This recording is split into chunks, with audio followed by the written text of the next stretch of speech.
debo abandonar el cuerpo. ¿Qué forma más preciosa de poder expresar cómo vamos a morir?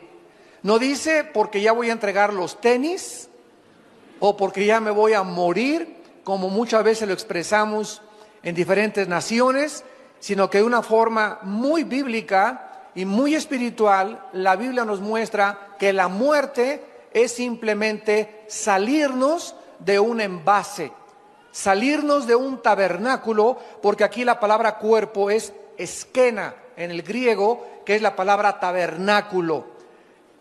Pedro estaba consciente de dos cosas. En primer lugar, en su primera carta nos habla de los últimos días y que el fin se acerca. Y en su segunda carta se refiere al tiempo que ya le quedaba tan corto de vida. En otras palabras, Pedro nos está diciendo: Dios me ha mostrado que mi vida en este mundo es muy corta. Él sabía que muy pronto el Señor se lo iba a llevar a casa, como a ti también, y como a mí también. Y nuestra vida pasó como el vapor, que aparece y desaparece de repente. Sin embargo, antes de que Pedro abandonara su cuerpo, él nos quiere dejar instrucciones acerca de cómo debemos nosotros prepararnos para los últimos tiempos. Antes de que esto sucediera, el Espíritu Santo le da a Pedro palabras para la iglesia, para el tiempo final. Así pues, en la segunda carta leemos las últimas palabras de un pastor que tal vez estaba agonizando o que ya muy pronto iba a abandonar su cuerpo e iba a dejar a sus ovejas a cargo de otros pastores. Pedro sabía claramente que el mundo no va a entender el mensaje de la palabra de Dios, porque las cartas de la Biblia son para los creyentes, no son para aquellas personas que no son cristianas. Es como si yo voy en la calle y me encuentro una carta que dice: Chencho, ya me fui, te fuiste y me dejaste y te mando para el mandado, etcétera, etcétera. Yo digo, en primer lugar, yo no soy Chencho. En segundo lugar, yo no le entiendo esa carta. Y en segundo lugar, alguien la dejó. Esta carta no es para mí. Así es la Biblia. Hay mucha gente que viene a la Biblia y no la entiende porque no es para ti. La Biblia y el mensaje de Dios es para aquellos que han aceptado a Jesucristo como su Señor y Salvador. Porque solo ellos, que somos los que formamos la familia de Dios, somos los que comenzamos a entender las palabras del Espíritu Santo. Pedro sabía que el mundo no lo iba a creer, por eso escribe estas cartas a los creyentes.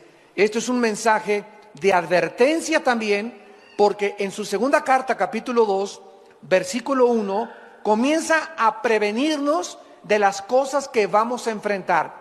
Hubo también falsos profetas, escribe Pedro, entre el pueblo, como habrá entre ustedes falsos maestros, que introducirán encubiertamente herejías destructoras. Pedro nos advierte: no se espanten, no se alarmen de la cantidad de falsos predicadores, de falsos maestros, de falsas profecías que dicen que hablan en el nombre del Señor y que ustedes las van a escuchar. Porque así sucedió en el Antiguo Testamento. Y aún negarán, dice, al Señor que los rescató, atrayendo sobre sí mismos destrucción repentina. Y muchos seguirán sus disoluciones, por causa de los cuales el camino de la verdad será blasfemado. O sea, va a haber también muchas conductas, falta de integridad, falta de honestidad, por las cuales muchos cristianos, por la forma como viven sus familias, se van a burlar del cristianismo. Y dice el versículo 3: y por avaricia van a hacer mercadería de ustedes con palabras fingidas. Sobre los tales, ya de largo tiempo la condenación no se tarda y su perdición no se duerme. Dice Pedro que habrá falsos maestros, falsos profetas, que habrá personas que vayan a escandalizar a la gente y que además va a convertir el evangelio en un mercado. En otras palabras, van a comenzar a cobrar por escuchar el evangelio. Los predicadores van a comenzar a cobrar, los músicos van a comenzar a cobrar y como yo he viajado ahorita casi por todo Estados Unidos diciéndoles a los líderes, si ustedes tienen a una banda de músicos o a un predicador que les fija un precio, no lo vuelvan jamás a invitar, porque son mercenarios del Evangelio de Jesucristo. No podemos nosotros más que presentar gratuitamente el Evangelio de la gracia de Dios. Pero ahora ya vemos en la televisión que te mandan sobres. Hace poco hay un predicador la semana pasada, no lo van a creer, pero esto fue lo que dijo. Tenemos un déficit de $3 millones en nuestra organización. Necesito que ahorita saquen un sobre y le pongan atrás del sobre, pongan su ofrenda y pónganle atrás del sobre deuda cancelada. Porque en el momento en que ustedes me entreguen su sobre, otra persona y yo vamos a orar por este sobre para que todas tus deudas sean canceladas. Y además vamos a orar para que Dios te abra los tesoros escondidos. Yo estaba con mi esposa, lo vimos hace 4 días en la televisión en Estados Unidos, y yo le decía a mi esposa, ¿cómo es posible que nadie se levante y les diga, cómo es posible que le puedan creer ese falso profeta? ¿Cómo es posible que le puedan prometer a una persona que si tú das, todas tus deudas van a ser canceladas? Es increíble la forma como están esquilmando y como están tratando de presentar el Evangelio de Cristo. En el capítulo 3, 2 Pedro 3, dice Pedro en el versículo del 10 al 12, pero el día del Señor vendrá como ladrón en la noche, en el cual los cielos pasarán con gran estruendo, los elementos ardiendo serán deshechos, y la tierra y las obras que en ella hay serán quemadas. Puesto que todas estas cosas han de ser deshechas, ¿cómo no debéis vosotros andar en santa y piadosa manera de vivir, esperando y apresurándoos para la venida del día de Dios, en el cual los cielos encendiéndose serán deshechos, los elementos siendo quemados se fundirán, pero nosotros esperamos, según sus promesas, cielos nuevos y tierra nueva, en los cuales mora la justicia. Como cristianos, nosotros creemos las palabras de Dios acerca de los tiempos finales y estamos recibiendo, amados santos, actualmente advertencias muy fuertes. Advertencias muy fuertes, y todo aquello que el mundo había hecho hasta estos tiempos va a comenzar a ser sacudido por Dios. Los banqueros robaron a la gente, principalmente la clase media baja alta, con tantos intereses de las casas, de las tarjetas de crédito, y dijo Dios, basta. Ya no van ustedes a explotar a la gente. Lean ustedes Santiago 5, ya dice claramente, el jornal de los obreros ha llegado a Jehová de los ejércitos porque los han explotado y se han aprovechado. Un grupo muy pequeño en el mundo, un monopolio que se hicieron de multimillonarios para explotar a todos los demás, hasta que llegaron a la misma quiebra. Y estaba tan interconectadas las naciones en el mundo con los Estados Unidos de Norteamérica, que cuando cayó Estados Unidos, está cayendo la economía mundial. ¿Por qué? Para que se cumpla la palabra de Dios, que el mundo se dirige a una economía global. Muy pronto, escúchenme ustedes, no lo digo yo, lo dice la Biblia, vamos a tener una moneda tal vez internacional. Y los primeros pasos van a ser que no va a ser el peso, ni el dólar canadiense. Se va a unir Canadá, Estados Unidos y México con una sola moneda. Se van a unir después el euro con otra sola moneda, y hasta que el anticristo surja será una moneda internacional. Y después viene la marca de la bestia, donde nadie podrá comprar ni vender sin tener el número 666. El mundo se dirige con una velocidad vertiginosa y acelerada a los tiempos finales. Y Dios está sacudiendo lo que más le duele a la gente, el dios del oro y la diosa del sexo. Son los dos dioses ante los cuales el mundo se ha inclinado actualmente. Han adorado al oro, han adorado al dinero, y Dios nos ha dicho a nosotros, ustedes no se afanen por vuestra vida.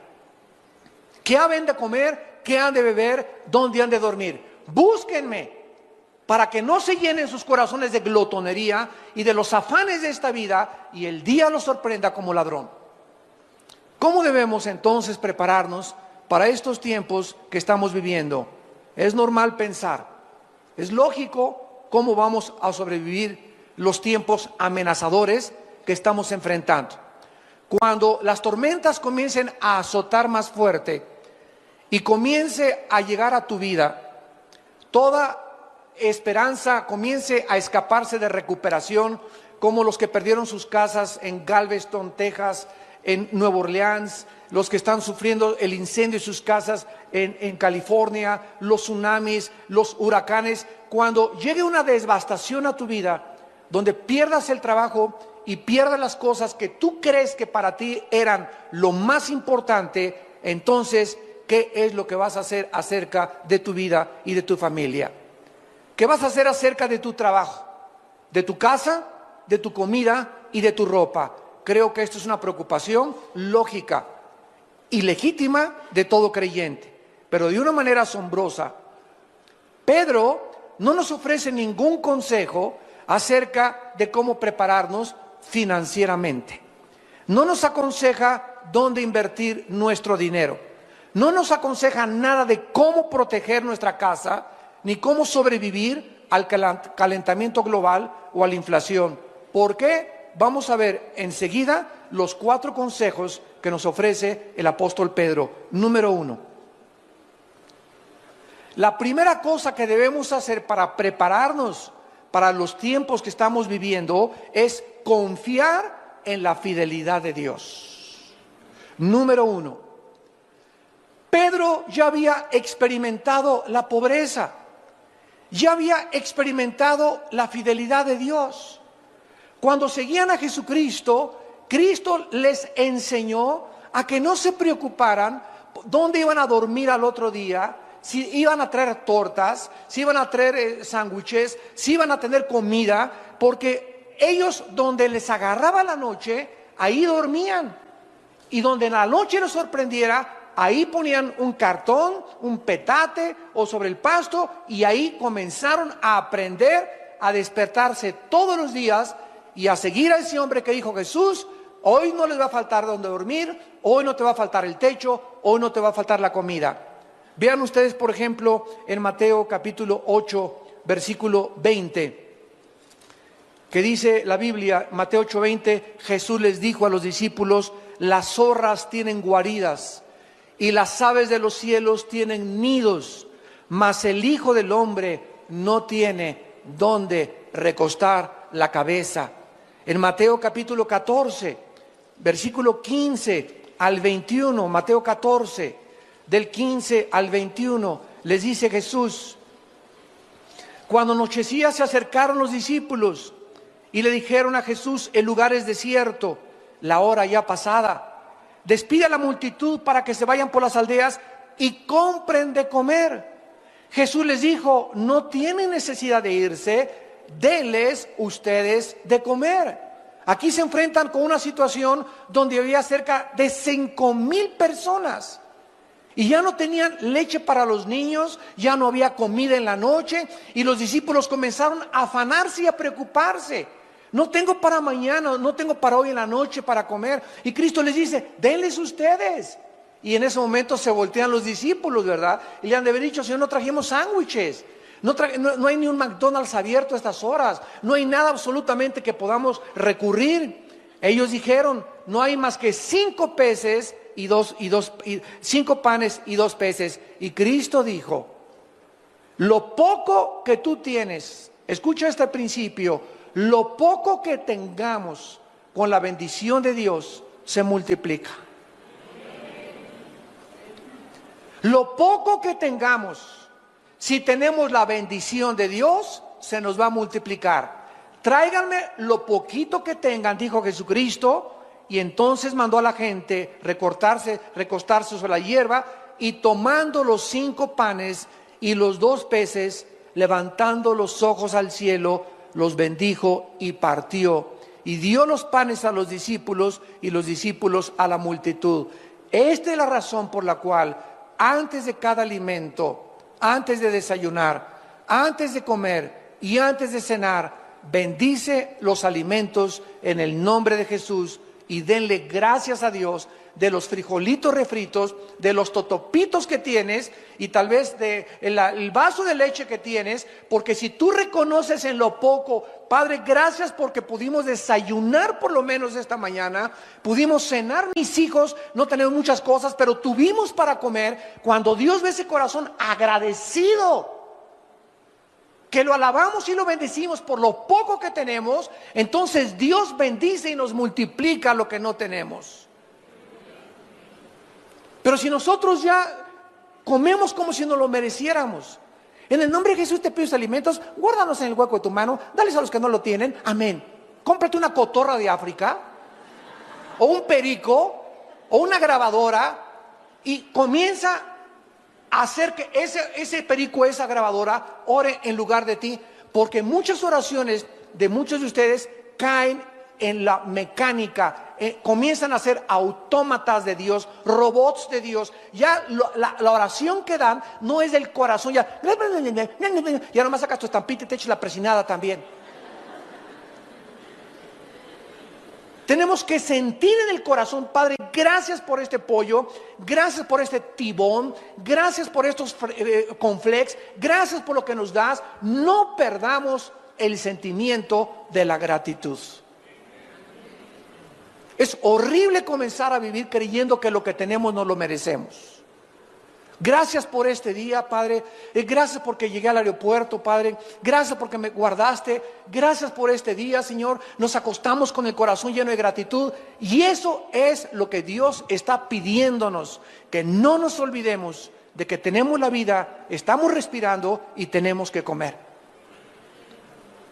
En Mateo 17, versículo 24, llegaron a Capernaum. Y vinieron Pedro y los que cobraban las 2 dracmas, Mateo 17, 24. Y le dijeron, vuestro maestro no paga impuestos, o sea, no paga las 2 dracmas. Él dijo, sí. Y al entrar en la casa, Jesús le habló primero diciendo, ¿qué te parece, Simón? Los reyes de la tierra, ¿de quiénes cobran los tributos o los impuestos? ¿De sus hijos o de los extraños? Pedro le respondió, de los extraños. Jesús le dijo, luego los hijos están exentos. Sin embargo, para no ofenderles, ve al mar, eche el anzuelo y el primer pez que saques, tómalo. Y al abrirle la boca, hallarás un estatero, que es una moneda que correspondía a 4 dracmas. Un estatero, tómalo y dáselo por mí y por ti. Cuando ellos necesitaban comer, Dios lo multiplicaba. Dormían en cualquier lugar. Y cuando necesitaban dinero hasta para pagar los impuestos, de una forma sobrenatural, Cristo les proveía lo que no tenían. ¿Se imaginan ustedes el control de Jesús, que hizo los cielos, la tierra, los peces, los animales, los moscos, los insectos, las estrellas, los planetas? Y cuando viene a esta tierra nos muestra que Él era el que tenía el control del universo, al decirle a Pedro, hay un pez que te va a obedecer. Y el que va a morder el anzuelo trae dentro un dracma que alguien tiró y se lo comió. Cristo sabía aún lo que los peces comían. ¿Y cuál era el pez de los miles que había en el mar de Galilea? Que tenía una moneda en su estómago, en su pancita, para que con esa pagara los impuestos.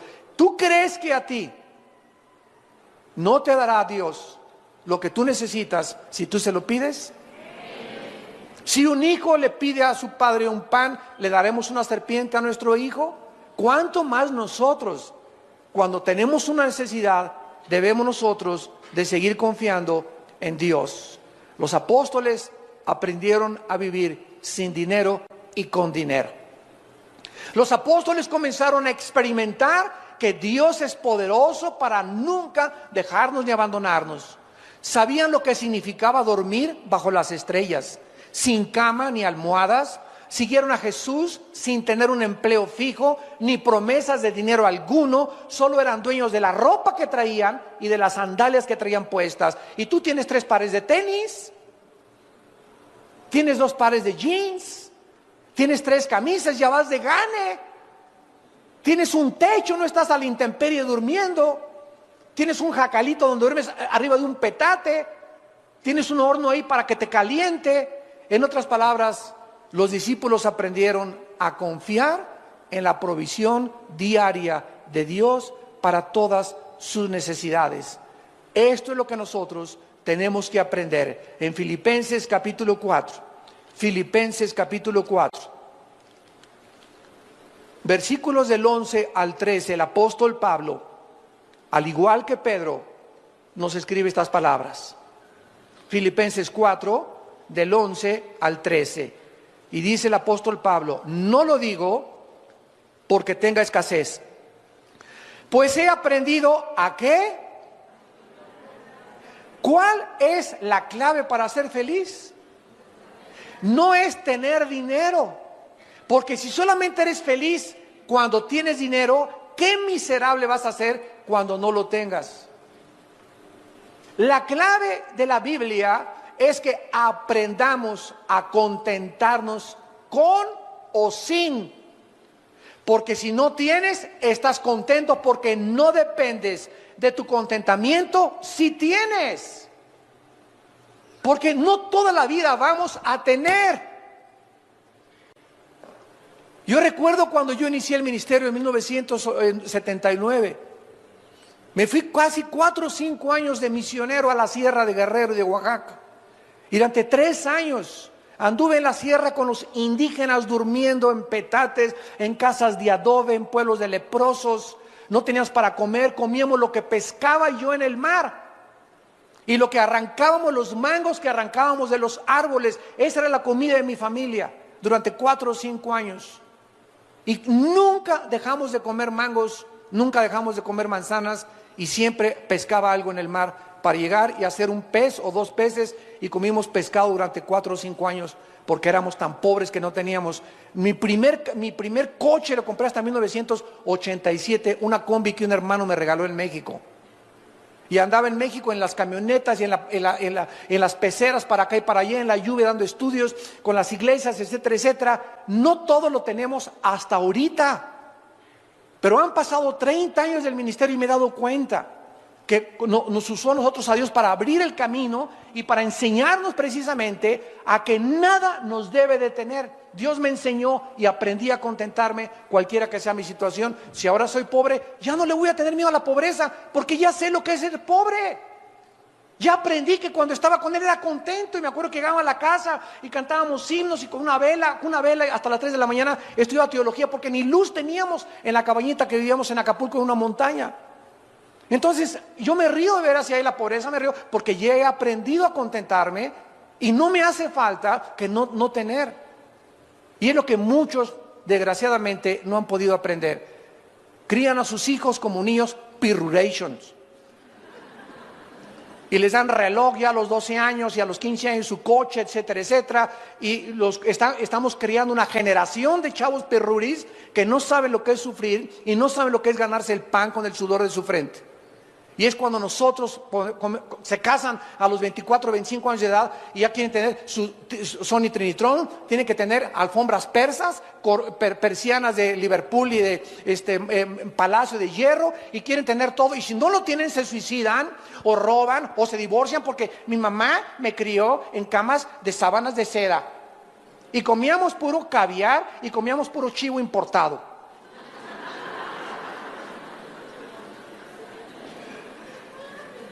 No lo digo porque tenga escasez, dice Pablo, he aprendido a contentarme cualquiera que sea mi situación. Y por eso a muchos de ustedes han perdido el trabajo o han perdido lo que tienen, porque Dios les quiere enseñar. Dios no te ha abandonado. Dios quiere enseñarte que en esa pobreza que estás y en esa pérdida de trabajo, Él sigue siendo Dios. Y no te va a dejar ni te va a abandonar. Y cuando recuperes otra vez lo que perdiste, te vas a acordar que no te faltó por lo menos de comer. Y no te faltó techo, y no te faltó tampoco tu familia. Porque eso es el tesoro más grande que tenemos. Mientras tengamos la familia, lo tenemos todo. No importa que la familia durmamos en la banqueta, pero juntos siempre, luchando por la sobrevivencia con el Señor de nuestro lado.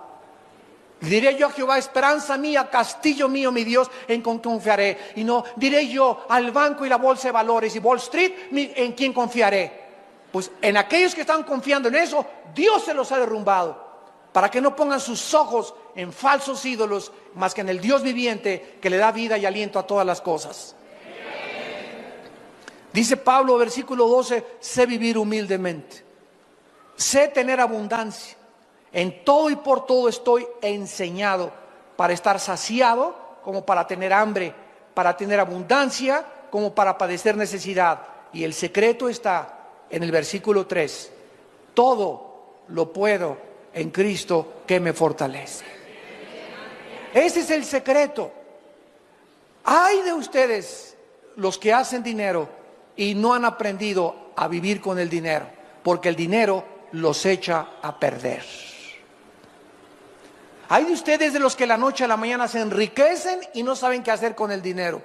Y en lugar de entender el propósito por el cual Dios nos da el dinero, comienzan a hacer dinero y se olvidan de Dios y comienzan a tener más gastos y más lujos, y el club y la familia Pompidou y la familia Richelieu, etcétera, etcétera, y comienzas a alejarte de Dios y alejarte del discipulado. Ni diplomados tomas. ¿Por qué? Porque comienzas por los afanes de la vida, porque no habías aprendido a vivir con dinero. Tenemos que aprender a vivir sin dinero, pero también cuando tengamos dinero tenemos que aprender cómo administrar ese dinero. Porque si ese dinero que tienes tú ahorita, tú no sabes con qué propósito Dios te lo dio y crees que es para ti, entonces algún día te comenzará a faltar y te dirá Dios: acuérdate que yo deshago como polilla lo más apreciado del ser humano. En segundo lugar, el segundo consejo que se nos da es no preocuparnos por las cosas materiales. ¿Saben lo que significa la palabra preocuparse? Pre es antes, ocuparse es poner atención. Una persona preocupona es una persona que está antes de que suceda algo, ocupándose o concentrando su atención en algo que no ha sucedido. ¿Y mañana qué como? ¿Y qué no se pasó mañana? Hoy, pero si no, todavía no llega mañana. Todavía ni siquiera. Estamos apenas a las 10 de la mañana, a las 11 de la mañana, y ya estás preocupada por tu lavadora y por tu trabajo. Ahorita disfruta tu pollito y gloria a Dios, tú en la iglesia. A lo mejor ahorita viene por nosotros el Señor a la 1.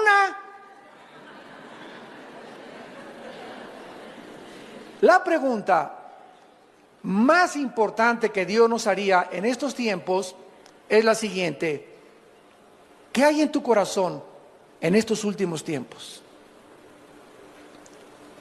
¿Preocupación por el dinero? ¿Por tus inversiones? ¿Por la caída de la bolsa de valores? ¿Por tu salud? ¿Por tu futuro? ¿Por tu familia? ¿Qué está en este momento, en estos tiempos, llenando tu corazón? ¿Qué es lo que más te preocupa en estos tiempos? ¿En qué te estás convirtiendo, dice Dios en esta tarde? Y ustedes que nos ven por la televisión, ¿en qué te estás convirtiendo mientras más rápido nos acercamos a los tiempos finales? ¿En una persona avariciosa, ambiciosa, preocupada por el dinero? ¿Una persona llena de ansiedad y de estrés y de cosas que aún no suceden? ¿En qué te estás convirtiendo? Analiza tu corazón a la luz de los tiempos que estamos viviendo. El rey Salomón escribió en Proverbios capítulo 18, versículo 11. Proverbios 18, 11. Las riquezas del rico son su ciudad fortificada y como un muro alto en su imaginación. O sea, los ricos piensan así, dice Dios. Y esto lo escribió el hombre más sabio que ha existido en la historia después de Cristo, el rey Salomón. Los ricos así piensan: mientras yo tenga 1 millón o 2 millones de dólares, mientras yo tenga 1 o 2 propiedades, mientras sea dueño de una casa, mientras tenga mis inversiones, estoy tranquilo. Y dice Dios, es la obra de tu imaginación nada más. Porque de la noche a la mañana cualquier persona como lo estamos viendo en nuestros tiempos, se quedan en la bancarrota. Ahorita hay más de 600 suicidios en Estados Unidos, hasta la semana pasada que yo me vine, de ricos que se están quitando la vida por la caída de la bolsa de valores. Y de personas que habían invertido todo o la mitad de su capital en la bolsa de valores y no tienen absolutamente 1% de probabilidades de recuperación o de repunte. Por la deuda de los más de 3 trillones de dólares que tiene el gobierno federal americano. Se quitan la vida. ¿Por qué? Porque aprendieron a vivir confiados mientras tenían, y cuando no tenían, no tienen propósito ni razón para seguir viviendo. En Proverbios capítulo 23, el rey Salomón continúa dándonos consejos y dice el versículo 4 y 5. Proverbios 23, del 4 al 5. No te afanes por hacerte rico. Sé prudente y desiste. ¿Has de poner tus ojos en las riquezas siendo ningunas? Porque se harán como alas de águila y volarán al cielo en septiembre del 2008. Ese es primera de Armando 2.1. Esto fue escrito hace 3000 años y ante nuestros ojos estamos viendo de qué manera Dios está quitando y derrumbando el becerro de oro.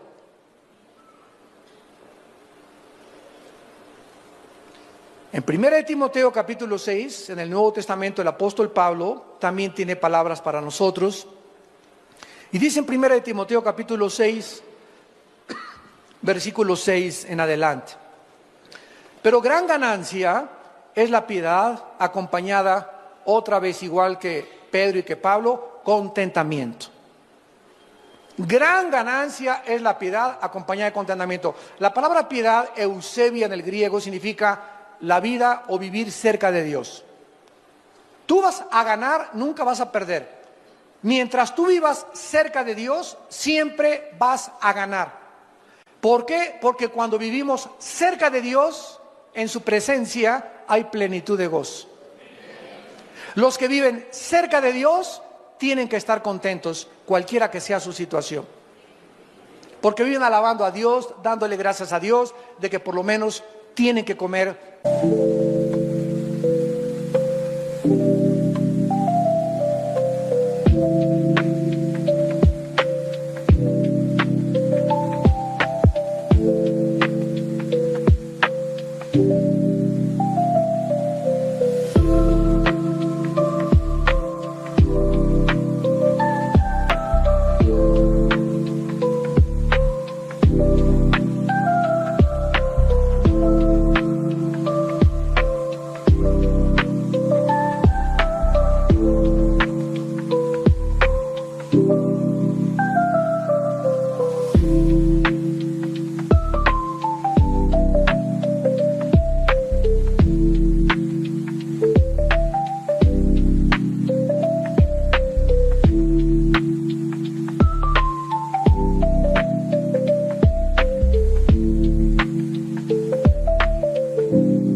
Tienen guaraches que ponerse y tienen un petate donde echarse, donde acostarse.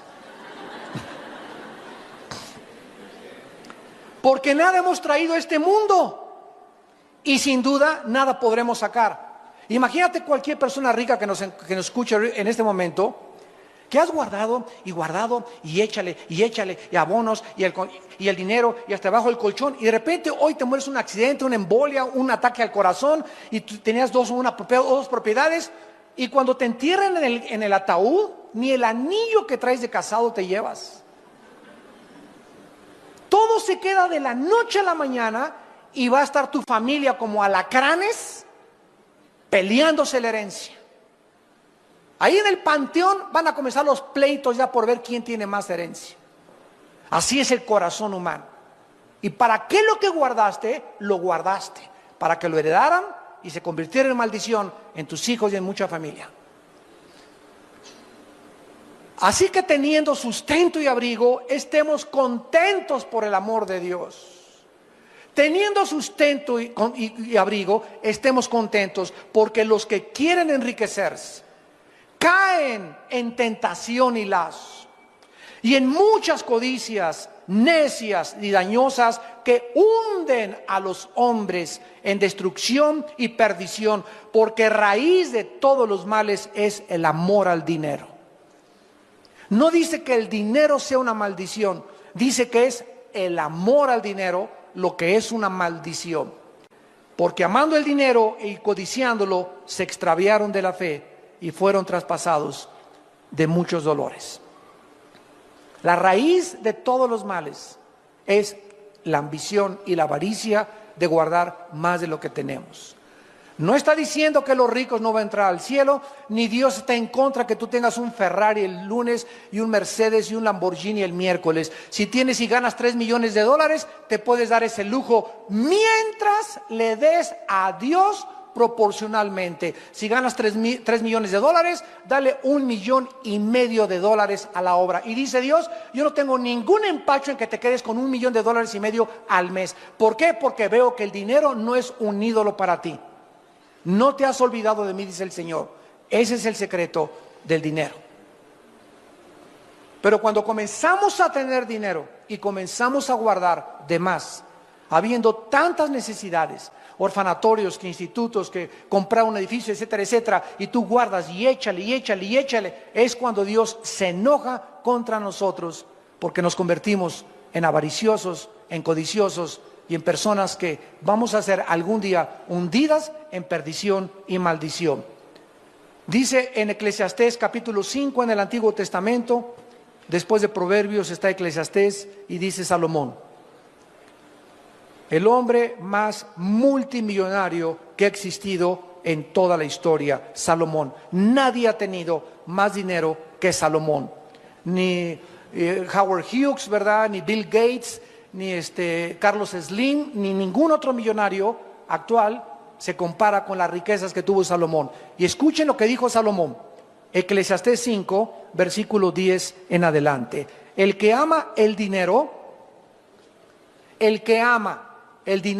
no se saciará de dinero, y el que ama el mucho tener no sacará fruto.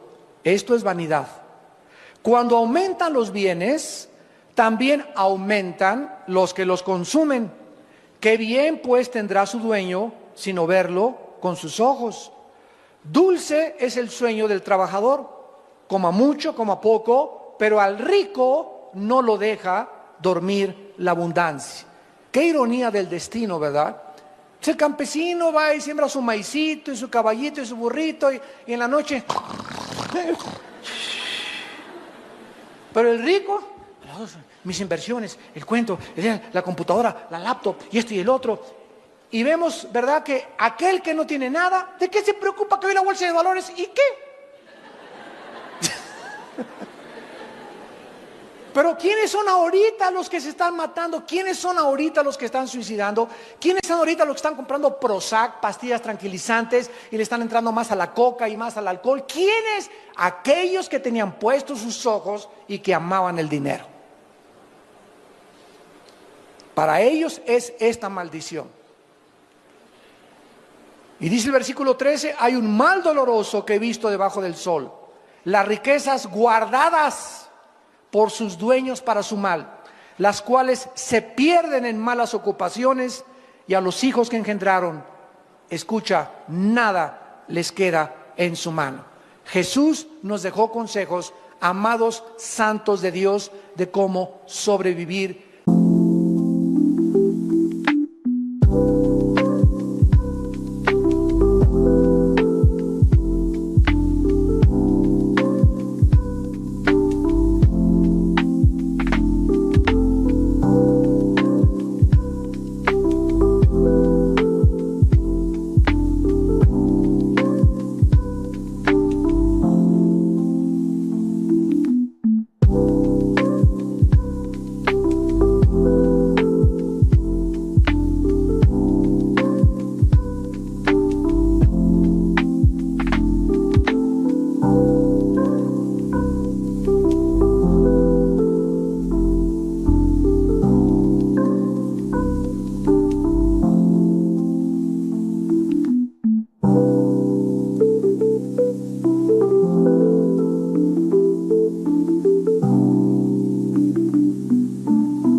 cuando la economía se derrumbara.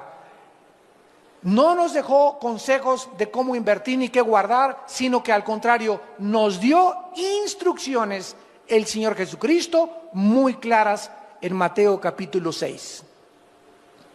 Y dice Mateo 6, el Señor Jesucristo, versículo 25, cuando ya hace 2000 años, los apóstoles comenzaron, oye, ¿y si pierdo mi trabajo?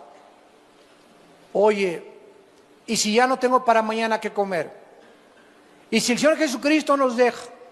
¿Y si hoy en la noche no hay ningún Holiday Inn donde hospedarnos? ¿Y si no hay un restaurante abierto? Y comenzaron a usar una palabra que se llama afán. Afán, que es la palabra griega merima. Por tanto les digo, versículo 25, no os afanéis. ¿Qué significa afanar? Significa estar ansioso, preocupado, pensar continuamente o enfocado continuamente en el dinero o en lo de mañana, intranquilo, sin tener paz. Eso es lo que hace el amor al dinero. No os afanéis por vuestra vida. ¿Qué han de comer? ¿Qué han de beber? Ni por su cuerpo, ¿qué han de vestir? ¿No es la vida más que el alimento y el cuerpo más que el vestido? Pregúntate en esta tarde, ¿estoy vivo? Ahora, si estás vivo y yo estoy vivo, ¿a quién le debemos el aliento y la respiración? A Dios. O sea, Dios está consciente que estás vivo. Y si Dios está consciente que estás vivo, entonces, ¿no crees que también está consciente del zarape que traes? ¿De los guaraches que traes? ¿De la casa donde vives? ¿De si tienes o no tienes para comer? Entonces, si Dios nos sigue dando la vida y amanecimos hoy, ¿por qué nos preocupamos en las cosas secundarias cuando lo más importante es vivir? Este es el mensaje de Cristo a nuestra conciencia. Miren las aves de los cielos, versículo 20, que no siembran, ni ciegan, ni recojan en graneros. Salte mañana en la mañana, dice Cristo, y asómate a ver los pajaritos. Ninguno de ellos tiene cuenta en Bancomer. Nunca encontrarás a los pajaritos haciendo un hoyo. Vamos por las lombricitas y vamos a guardar lombricitas aquí, a amontonar 5 o 6 lombricitas en la noche y me voy a mi nido con mi pajarita, con mi esposita y con mis pajaritos y ahí tenemos lombricitas por si mañana amanece y no tenemos lombricitas para mañana.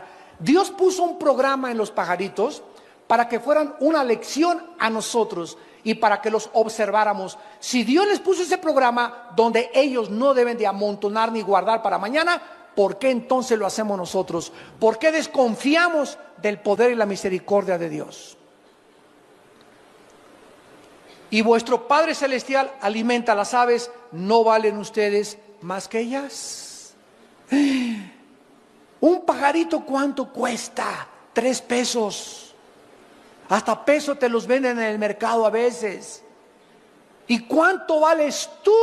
Que Jesucristo, su Hijo, dio su vida en una cruz por nuestros pecados.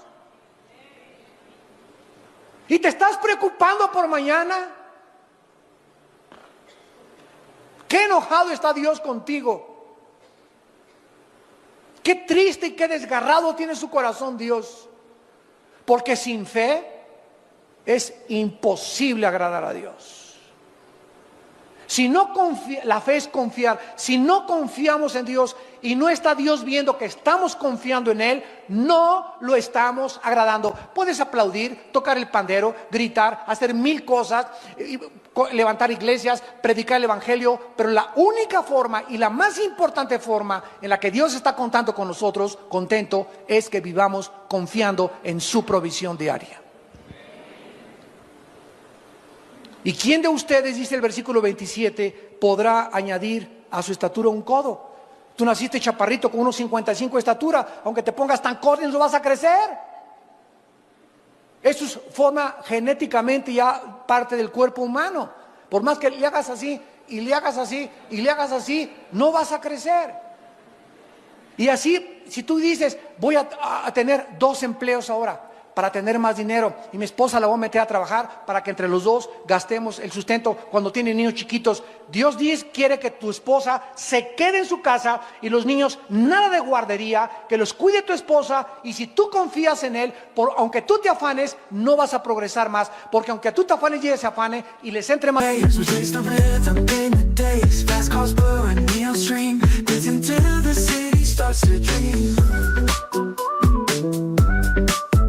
Rhythms pulse through the crowd, voices singing loud and proud. Feel the beat, it's in the air. Magic moments everywhere. Electric heartbeat moves my feet, never retreat. Electric heartbeat, feel the heat. Let's repeat. Digital love we find in the beats, our hearts align. Visions glow, screens alight. And colors of the night, sync waves crash like the sea. Melodies set us free, unity in the sound. In this world we are found.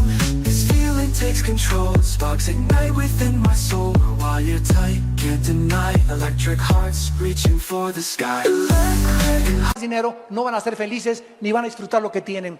Si nosotros disfrutamos la vida, es con la bendición de Dios. La esposa que tiene hijos pequeños debe vivir en su casa y debe estar contenta en su casa de ser su ministerio, mientras el hombre va a buscar el pan y traer el sustento a su casa. Y Dios va a prosperar tu trabajo y te va a dar otras oportunidades de trabajo y te va a aumentar el sueldo de tu trabajo y te va a dar más bendiciones cuando Él vea que confías en Él. El mucho afán no va a hacer que hagas más dinero ni que vivas más feliz. Busca a Dios y su reino y su justicia sobre todas las cosas. Y todas las demás cosas te serán añadidas. Versículo 29, versículo 30. Y si la hierba del campo que hoy es y mañana se echa en el horno, Dios la viste así, ¿no hará mucho más a vosotros, hombres de poca fe? Si vemos el colorido de una flor, el colorido de una mariposa, el colorido de los campos y de las puestas de sol, ningún pintor, ni Leonardo da Vinci, ni Miguel Ángel, ni nadie ha podido imitar los colores tan preciosos que tienen las plantas y las flores. ¿Y tú te preocupas por tu vestido de china poblana? No os afanéis, pues. No estés intranquilo, no pierdas la paz, mantén la serenidad, guarda la tranquilidad en tu corazón. El Señor es mi ayudador, Él es mi pastor, nada me faltará. En lugares delicados pastos me hará descansar. Confía en mí, dice el Señor. Este es el tiempo más precioso que la iglesia tiene para demostrar quiénes son los cristianos. ¿Quiénes son ahorita verdaderamente los cristianos? Ya se acabó el cristianito el domingo nada más. Ahora vas a demostrar en los tiempos que estamos viviendo si realmente crees y confías en Dios. Los gentiles, dice Cristo, el versículo 32, o sea, las gentes que no tienen a Cristo buscan todas estas cosas. Ve a tu cuñado, a tu tío, a tu primo, a tus hermanos, ve a tus familiares que no sean cristianos. Viven únicamente para la lana, la plata, la plata, la plata. Cómo hacer dinero, y aprendí, y el otro, y todos los días prende el noticiero, y cada vez el corazón les va a explotar mañana. Las noticias aumentan, las malas noticias aumentan, y porque están enfocados nada más, el oro, el becerro de oro, se está deshaciendo, se está fundiendo, el oro se está yendo, porque toda su vida está puesta ahí. Los gentiles buscan todas estas cosas. El corazón del mundo está en eso, porque ellos creen que eso es lo que vale en la vida. Pero vuestro Padre Celestial sabe que tú tienes necesidad de estas cosas. Busca primeramente mi reino y mi justicia, y todas las demás cosas te serán añadidas.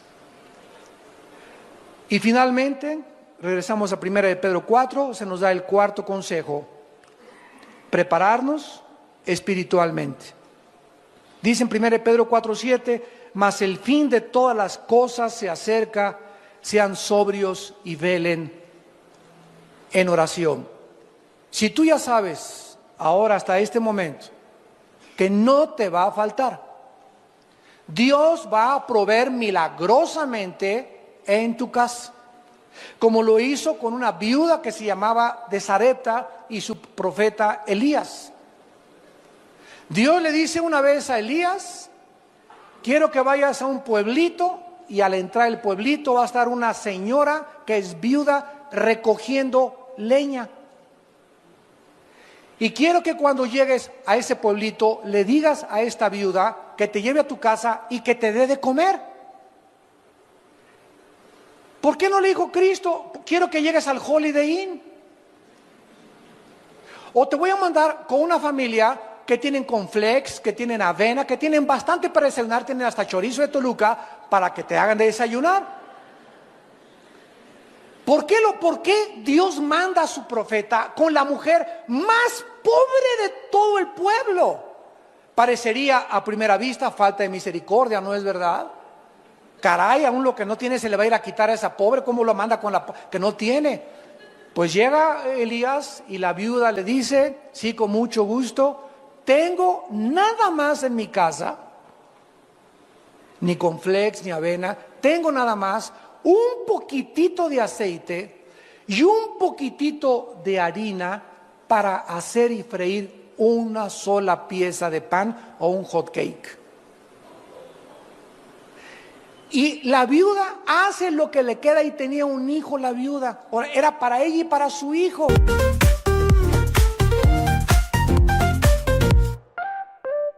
Woke up in the sunshine light, colors so bright, feeling right. Hop in my shoes, run into the day, sparkles in the air, come play. Laughing and dancing around we go, hearts are like fireflies aglow. Singing our song under the blue sky, holding hands high, you and I. This is my happy dream, like a sweet melody. We're flying so free. This is my happy dream, forever you and me, singing in harmony. Smiles all around everywhere we see. Jump in the puddles, joy is our key. Rainbow above, colors so bright. We shine in the day and into the night. Friends by my side, can't stop this fun. Sharing our secrets till the day is done. Sunsets and starry nights we chase. Living our lives in this bright place. In this wonder world we made. Every moment never fades. Holding tight to what we share. In our dreams without it. This is my happy dream, like a sweet. ¿Y qué pudo haber dicho ella? Oye, no tenemos ni para nosotros. ¿Quieres que te dé? Ah, pero ahí se encontraba el secreto del poder de Dios para nosotros en nuestra vida también. Entonces la viuda no repeló, porque era una viuda que conocía a Jehová. ¿Y saben lo que hace la viuda? Cocina ese hot cake o ese pan y lo parte a la mitad y le da la mitad al profeta de Dios, y la otra mitad se la reparte entre ella y su hijo. Y cuando Dios ve y Elías ve que ella hace eso de compartir aún lo que no tenía, entonces el profeta, guiado por el Espíritu de Dios, le dice a la viuda: nunca de aquí en adelante te faltará el aceite y la harina en tu casa. Cuando Dios ve que en lo que no tenemos somos fieles, nos dará lo mucho. Porque hay mucha gente ahorita, pobres avariciosos, así como hay ricos avaros, hay pobres avariciosos. Ay, hermano, ¿cómo quiere usted que diezme si no me alcanza? Precisamente porque lo poquitos, los 5 pesos que gana por lavar cada pieza de ropa, señora, como una lavandera hace muchos años que enfrenté en la iglesia, que llegó a la iglesia y me dijeron unos hermanos: hoy anda una señora pidiendo dinero en la iglesia. Y me acerqué y le pregunté a la señora: oiga, señora, ¿por qué está pidiendo dinero aquí en la iglesia? Me dice que soy lavandera. Y le digo: ¿cuánto cobra por cada pieza de ropa? Esto fue como en el 84, 85. Y me dice: pues cobro 5 pesos. Y le dije: ¿y de esos 5 pesos le da usted 50 centavos de diezmo al Señor? Y me contestó: ay, hermano pastor, ¿cómo quiere que comparte 50 centavos si apenas con los 5 pesos me alcanza? Y le dije: ¿sabe una cosa? Como Don Teofilito ni le seguirá alcanzando, le dije. Oiga, pero ¿cómo quiere que diezme? Es que hasta los pobres siguen siendo pobres mientras más avaros sean.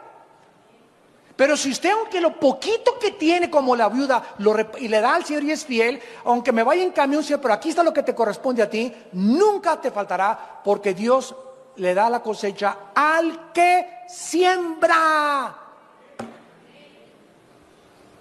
Lo que sembramos, recogemos. ¿Cuántos de ustedes están en la pobreza? ¿Cuántos de ustedes no tienen o no les alcanza porque son avaros? Y jamás le dan ni el diezmo al Señor, le dan limosna. Y ahorita es el tiempo de aprovechar de sembrar en el reino de Dios. Por eso vives como vives, porque ¿cómo puedes esperar una cosecha cuando no has sembrado absolutamente ni un centavo en el reino de Dios? Pedro está repitiendo lo que Cristo dijo con otras palabras en Juan 14. Si creen en Dios, crean en mí, no se turbe su corazón. No estén intranquilos, no estén preocupados, no estén ansiosos.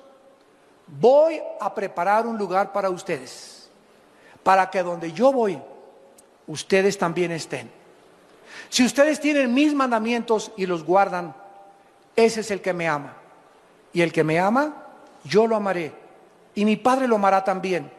Y vendremos mi Padre y yo, y haremos morada en tu vida. No te dejaré ni te desampararé, estaré todos los días hasta el fin del mundo contigo. No veas al mundo, no veas el becerro de oro fundiéndose ni deshaciéndose, no veas las noticias, veme a mí. El creador y sustentador, el que extiende los cielos como una cortina y extiende la tierra y sus productos y da aliento a los que en ella moran y espíritu a los que por ella caminan. Él es el Dios al que estamos sirviendo. Y ahorita nos está probando, no estamos todavía en la tribulación. Imagínense cuando entre la tribulación, si ahorita los que dicen que son cristianos no están soportando esta prueba, ¿cuánto más de las cosas que sobrevendrán sobre este planeta? Es el tiempo, amados santos, de prepararnos espiritualmente en oración, velando, estando conscientes de los peligros que nos rodean y estar pasando más tiempo con Dios. Es triste que actualmente veamos a millones de cristianos que invirtieron en la bolsa de valores. Y esto no significa que Dios esté en contra, no me vayan a malentender, de que invirtamos y tengamos ahorros. Dios no está en contra de que tengas ahorros, pero no que pongas tus ahorros en inversiones gigantescas como la bolsa de valores, con muchísimos más riesgos que los que tienes en el banco. Ahorita en Estados Unidos los que tienen una cuenta menores de $100,000, el banco les promete devolverle los $100,000. Si tienen más no se los promete. Así que están sacando todo el dinero que pueden de los bancos ahorita, ¿verdad? Entonces no está Dios en contra que tengas que tus 25,000, que tus 50, que tus 100,000 pesos ahorrados, o que ahorres 5 millones de pesos, mientras, escúchame, en la misma proporción le des al reino de Dios.